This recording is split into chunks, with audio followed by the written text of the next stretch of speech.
வணக்கம். சிவாய நம. ஒருத்தர் என்னதான் கஷ்டப்பட்டாலும், வாழ்நாள் முழுவதும் கஷ்டப்பட்டாலும், தர்ம வழியில் அவர் போயிட்டுருக்கும் பொழுது தொடர்ந்து சோதனைகளை அனுபவிக்கக்கூடிய ஒரு காலகட்டம் இருந்தே தீரும். நேர்மையான முறையில் நேர்மையான வழியில் போகும் பொழுது கட்டாயம் சோதனை வந்தே தீரும். உன்னுடைய பாதையில் நீ சரியான பாதையை தேர்ந்தெடுத்து நீ போயிட்டுருக்கும்போது யாருக்கும் எதுக்கும் கவலைப்பட வேண்டாம். கண்டிப்பாக ஒரு நாள் தர்மம் வென்றே தீரும். அதர்மம் நின்று கொள்ளும். தர்ம வழியில் போகும் பொழுது பல சோதனைகளை கடந்தாலும் கடைசியில் தர்மமே வெல்லும் என்பதை மறக்க வேண்டாம். இன்னைக்கு மற்றவர்களின் சந்தோஷத்துக்காக இன்றைய நிலை பற்றி கவலைப்படாமல் மற்றவர்களை திருப்திப்படுத்திவிட்டு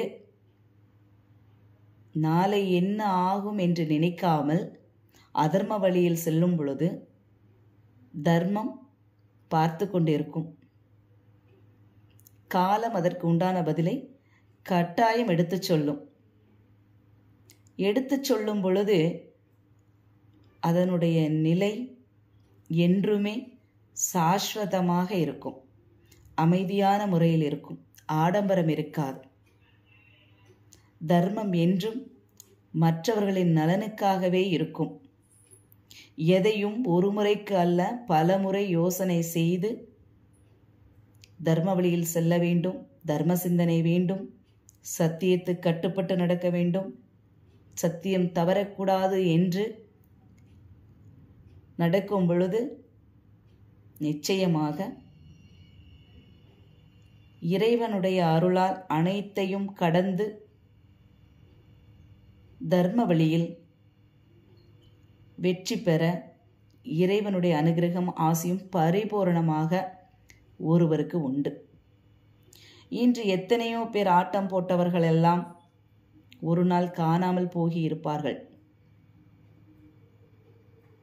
என்றுமே தர்ம சிந்தனையோடு இருக்கிறவங்க, தர்ம வழியில் போகிறவங்க நிச்சயமாக அவங்க கும்பிடுற அவங்களுடைய குலதெய்வத்துடைய அனுகிரகம் ஆசியும் அவங்களுக்கு இருந்தால் மட்டும்தான் ஒரு காரியத்தை நல்லபடியாக செய்ய முடியும்.